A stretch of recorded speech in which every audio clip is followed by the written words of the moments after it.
నెల్లూరు జిల్లా బుచ్చిరెడ్డిపాళెంలోని ముంబై జాతీయ రహదారి పక్కన హ్యాపీ వైన్స్ బార్గా మారింది. నిబంధనల ప్రకారం వైన్స్లో మద్యం సేవించకూడదు అన్న నిబంధనను ఈ వైన్స్ తుంగలో తొక్కింది. వైన్స్ కాస్త బార్గా మార్చేసి అదనపు గదుల్లో మద్యం సేవిస్తూ నానా హంగామా సృష్టిస్తున్నారు. దీనిపై ఛానల్ 9 మీకు అందిస్తున్న వివరాలు ఇలా ఉన్నాయి.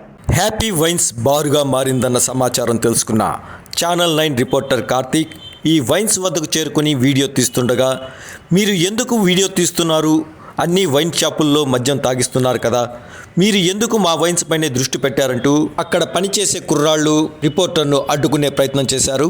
వైన్స్లో మద్యం తాగుతున్నారని ఎక్సైజ్ అధికారులకు పోలీసులకు తెలిసిన విషయమే కదా, మీరు న్యూస్లో వేస్తే ఏమవుతుంది అంటూ అవహేళనకు గురి చేశారు. ఈ హ్యాపీ వైన్స్లో అధికారులకు నెల నెల మామూళ్లు ముట్టుతున్నాయని దీన్ని బట్టే స్పష్టమవుతుంది.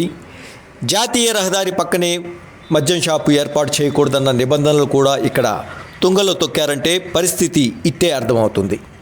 షాపుల్లో పనిచేస్తున్న నౌకర్లు బెదిరింపులకు పాల్పడుతున్నారు. జాతీయ రహదారి పక్కనే మద్యం షాపు ఉండడం వల్ల అనేక మంది డ్రైవర్లు వాహనాలు ఇక్కడ ఆపి మద్యం సేవించి మద్యం తాగించడం వల్ల అనేక ప్రమాదాలకు దారితీస్తుంది. ఇప్పటికైనా ఎక్సైజ్ అధికారులు ఈ ఆమ్యామ్యాల వ్యవహారాలను పక్కనబెట్టి వైన్ షాపుల్లో మద్యం తాగించడంపై దృష్టి పెట్టాలని స్థానికులు కోరుతున్నారు.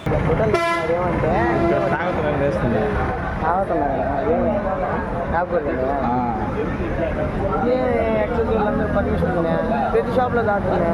ఎవరు ఇచ్చారు పర్మిషన్? ప్రతి షాప్లో తాగుతున్నా. మన షాప్ ఒకటేనా? మన షాప్ ఒకటేనా తాగేది? ఎన్ని షాపుల్లో తాగడం లేదా? మన షాప్ ఒకటేనా? అన్ని షాపుల్లో తాగలేదు. అన్ని షాపులు తాగుతున్నారా? మనకు తెలియదు కదా.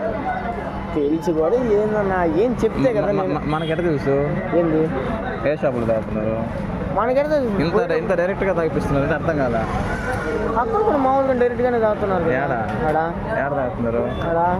ఎక్కుతురా బండి చూపి ఎక్కడ చూపుతురా? ఎక్కడే ఉన్నారు మామూలుగా తిప్పారెడ్డి షాప్ కానీ బార్ దగ్గర అయితే మరి పక్కనే సందు పక్కనే నిలబడి తాగుతా పోతుంది. రోడ్లోనే కదా అది మెయిన్ సెంటర్ అయిపోయినా. అవునా? పర్మిషన్ తాగడానికి ఎవరికి ఇచ్చారా? ఏ షాప్కి ఇచ్చారు పర్మిషన్? సరే మల్దే కలర్ షాప్ వెనక పక్క చూసా. ఇదంటే రోడ్లోనే కదా. బస్ స్టాండ్ సెంటర్ వదిలేసి రోడ్లో అంటున్నావన్నా. ఇప్పుడు ఏం చేయాలి? డైరెక్ట్గా రోడ్లో పెట్టి డైరెక్ట్ కూడా తాగిపిస్తారా?